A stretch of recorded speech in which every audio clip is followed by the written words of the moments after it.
Assalamualaikum warahmatullahi wabarakatuh.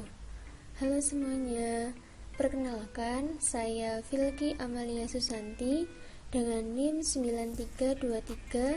9323011719.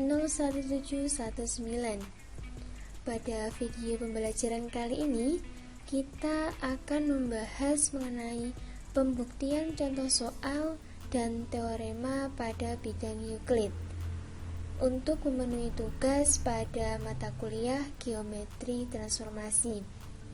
Selamat menyimak.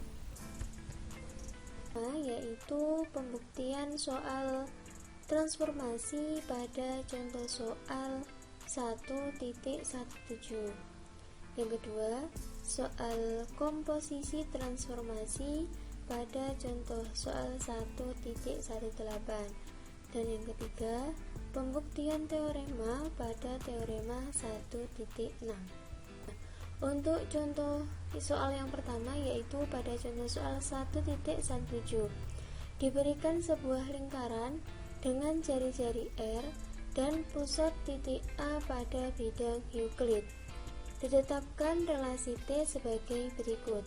Untuk setiap P elemen V, kemudian TP sama dengan Q, sehingga AP dikali AQ sama dengan R kuadrat. Pertanyaannya, apakah T merupakan suatu transformasi? Nah, penyelesaiannya, agar kita sampai kepada pemecahan yang benar, kita harus melakukannya seperti pada contoh sebelumnya, yaitu pada contoh 1.16. Artinya, kita harus menyelidiki fungsi tersebut ke arah persyaratannya, yaitu yang pertama, T suatu fungsi dari V ke V, kedua, T suatu fungsi bijektif dengan syarat T suatu fungsi kepada dan T suatu fungsi satu-satu. Sekarang, kita perhatikan lagi bagaimana caranya kita menjawab soal tersebut. Pertama, T merupakan suatu fungsi dari V ke V. Nah, kita ambil sebarang titik P. Kedudukan P terhadap lingkaran dan titik pusatnya memiliki 4 kemungkinan, yaitu P sama dengan A, P tidak sama dengan A tetapi di dalam lingkaran, kemudian P pada lingkaran, dan P di luar lingkaran. Untuk P sama dengan A, misalnya Q sama dengan T dikali P sama dengan A, sehingga AA dikali AQ sama dengan R2. Selanjutnya, 0 dikali AQ sama dengan R2. Dari sini kita pindah ruas menjadi AQ sama dengan R kuadrat per 0. Dan diketahui hasilnya yaitu tidak terdefinisi. Artinya, tidak ada Q, sehingga AA dikali AQ sama dengan R kuadrat.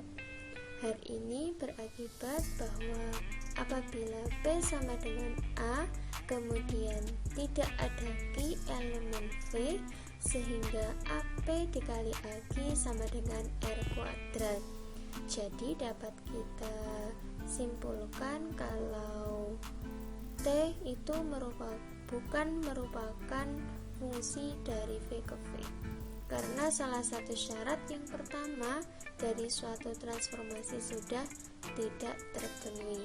Kita tarik kesimpulan bahwa T bukan merupakan suatu transformasi. Selanjutnya yaitu contoh 1.18. Nah, kita ambil transformasi T1 yang ditetapkan sebagai berikut. Kita lihat pada contoh 1.16. Misalkan V bidang Euclid sedangkan A suatu titik tertentu, T1 ditetapkan untuk setiap P elemen V dengan pernyataan atau dengan alasan jika P sama dengan A, kemudian T1 P sama dengan A. Selanjutnya, jika P tidak sama dengan A, kemudian T1P sama dengan P aksen, dengan P aksen merupakan titik tengah AP. Selanjutnya, kita ambil relasi T2 yang ditetapkan sebagai berikut. Misalnya V bidang Euclid dan G suatu garis tertentu untuk setiap P elemen V. Dengan alasan Pertama, jika P elemen G, kemudian T2P sama dengan P. Yang kedua, jika P bukan merupakan elemen G, kemudian T2P sama dengan P aksen. Dengan P aksen merupakan titik tengah ruas garis yang tegak lurus dari P ke G. Nah, tugas kita yaitu menyelidiki apakah T2 ini merupakan suatu transformasi atau bukan.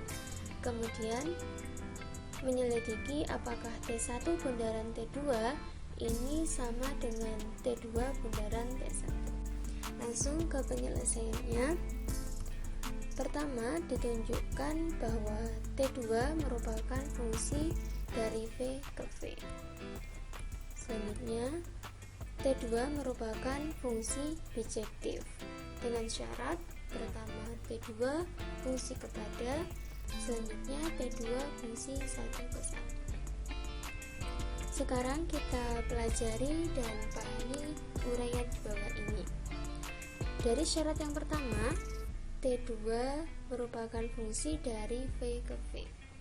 Berdasarkan alasan pada 2.1 yaitu untuk setiap X elemen V dan X elemen G, maka X tunggal dari X oleh T2.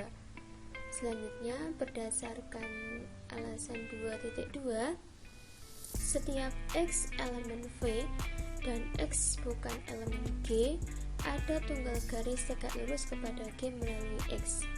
Hal ini mengakibatkan tunggalnya titik tengah ruas garis yang tegak lurus dari X ke G.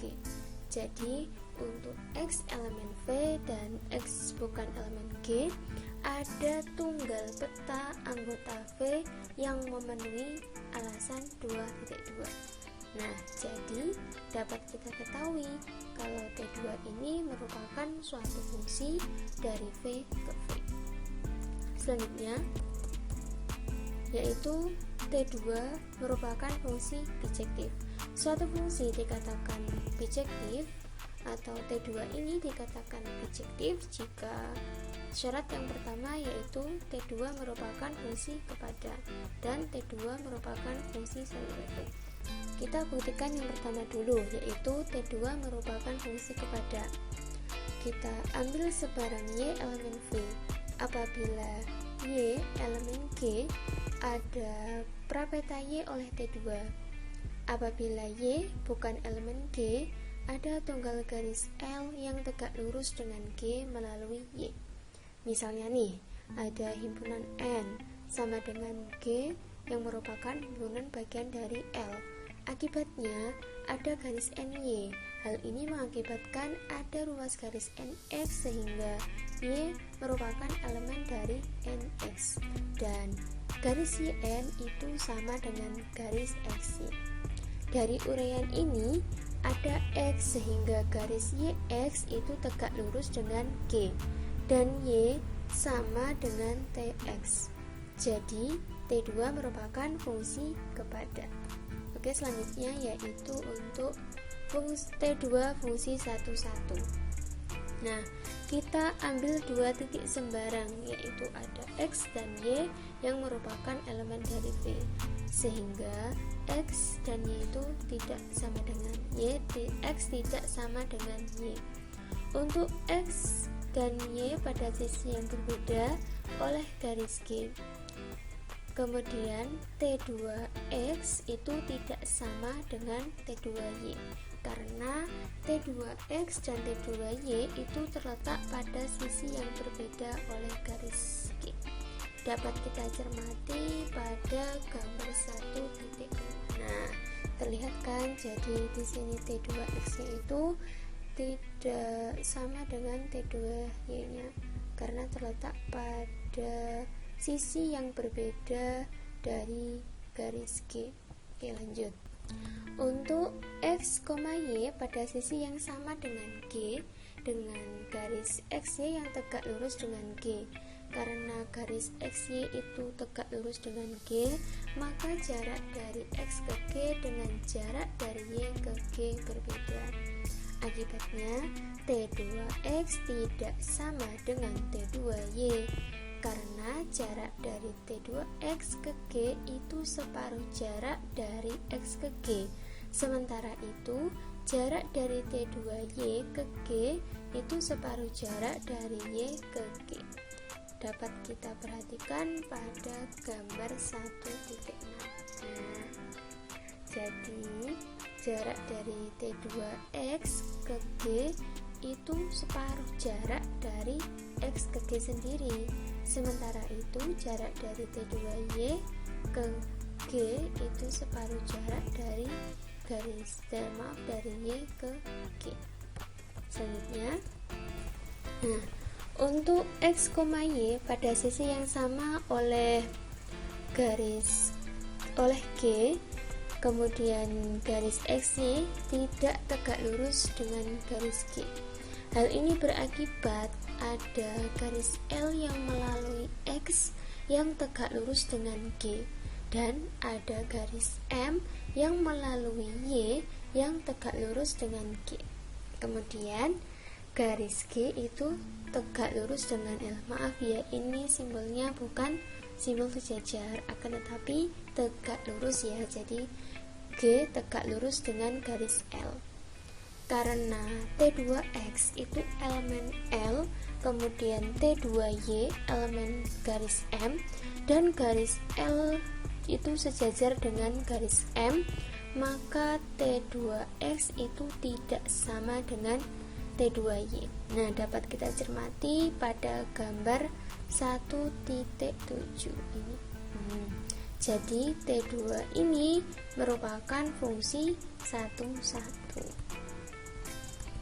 Nah, karena T2 merupakan fungsi kepada dan juga 1,1, T2 pun suatu fungsi bijektif. Dengan demikian, dapat kita katakan bahwasanya T2 merupakan fungsi dari V kepada V dan bijektif juga, sehingga T2 ini dapat kita sebut sebagai suatu transformasi. Nah, untuk langkah yang kedua, kita ambil sumbu X sebagai garis G dan sumbu Y sebagai garis yang melalui titik A yang tegak lurus dengan garis G. Akibatnya titik A dapat dimisalkan berkoordinat 0, B. Nah, kita ambil sebarang titik P yaitu X, Y yang menjadi elemen V. Didapat kalau T1P itu sama dengan setengah X, setengah B plus Y, merupakan titik tengah AP untuk setiap P, X, Y elemen V. Kemudian T2P itu sama dengan X, setengah Y untuk setiap P, X, Y elemen V. Kita pandang bahwasannya T1 bundaran T2P itu sama dengan T1 T2P sama dengan T1 dikali X, setengah Y sama dengan setengah X, setengah B plus setengah Y. Selanjutnya, untuk T2 bundaran T1P itu sama dengan T2 T1P sama dengan T2 dikali setengah X, setengah B plus Y, menghasilkan setengah X, seperempat B plus Y. Ini menggunakan aturan komposisi transformasi ya teman-teman. Jadi dari penyelesaian tadi dapat kita ketahui kalau T1 bundaran T2P itu tidak sama dengan T2 bundaran T1P untuk setiap P, X, Y elemen V. Nah, kita tahu kalau T1 bundaran P itu menghasilkan setengah X, setengah B plus setengah Y. Kalau T2 bundaran T1P itu setengah X, seperempat B plus Y. Maka dari itu T1 bundaran T2 itu tidak sama dengan T2 bundaran T1. Nah, akibat dari contoh ini, kita dapat menarik kesimpulan bahwa pada komposisi transformasi tidak berlaku sifat komutatif. Untuk pembahasan yang ketiga yaitu teorema 1.6. Setiap transformasi T mempunyai satu transformasi balikan atau inverse. Buktinya, makna dalam pernyataan di atas harus ditunjukkan berturut-turut. Yang pertama yaitu adanya balikan dari T. Kedua, balikan dari T merupakan suatu transformasi. Ketiga, balikan dari T tidak lebih dari satu buah. Sekarang akan kita bahas satu persatu pernyataan-pernyataan tersebut. Untuk pernyataan yang pertama, adanya balikan dari T. Kita tetapkan T1 sebagai fungsi berikut. Andaikan X elemen V dengan V bidang Euclid. Karena T suatu transformasi, maka ada prabeta Y elemen V, sehingga TY sama dengan X. Ambil T1X sama dengan Y, artinya T1X merupakan prabeta dari X oleh T. Jadi, dari TY sama dengan X, maka T1 dikali X sama dengan X. Karena T1X sama dengan T bundaran T1 dikali X sama dengan X sama dengan epsilon X untuk setiap X elemen V. Jadi, T bundaran T1 itu sama dengan epsilon. Selanjutnya, T1 bundaran Tx sama dengan T1 bundaran Tx. Misalkan Tx sama dengan B, maka T1B sama dengan X. Jadi, T1 bundaran T dikali X sama dengan X sama dengan epsilon X untuk setiap X elemen V. Maka dari itu, T1 bundaran T sama dengan epsilon. Jadi, ada balikan dari T yaitu T1. Selanjutnya yaitu pernyataan yang kedua, balikan dari T yaitu T1 yang merupakan suatu transformasi. Berdasarkan uraian penetapan T1 di atas, jelas bahwa T1 suatu fungsi kepada dari V ke V. Jadi, cukup menunjukkan T1 suatu fungsi satu-satu saja. Untuk itu, ambil sebarang unsur X1 dan X2 pada V sehingga T1X1 sama dengan T1X2. Kemudian, misalkan A sama dengan T1X1 sama dengan T1X2. Karena TA sama dengan T1X1 sama dengan X1 dan TA sama dengan T1X2 sama dengan X2, maka X1 sama dengan X2. Jadi T1 suatu fungsi satu-satu. Karena T1 fungsi dari V kepada V dan satu-satu, maka T1 ini disebut sebagai fungsi bijektif. Akibatnya T1 merupakan suatu transformasi. Pernyataan yang selanjutnya yaitu yang ketiga, transformasi balikan dari T tidak lebih dari 1. Nah, di sini kita akan mengandaikan ada dua transformasi balikan dari T. Selain T1 yaitu T2, kemudian T2 bundaran T sama dengan T bundaran T2 sama dengan epsilon. Ambil T1 bundaran T sama dengan epsilon, sehingga T1 bundaran T bundaran T2 itu sama dengan epsilon bundaran T2. Kemudian T1 bundaran T bundaran T2 itu sama dengan T2. Sehingga T1 bundaran epsilon sama dengan T2.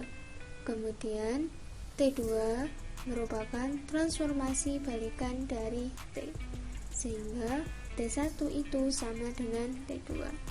Jadi, hanya ada satu transformasi balikan dari T, yaitu T1. Baik, sekian pembahasan mengenai pembuktian contoh soal dan teorema pada bidang Euclid. Kurang lebihnya mohon maaf. Wassalamualaikum warahmatullahi wabarakatuh.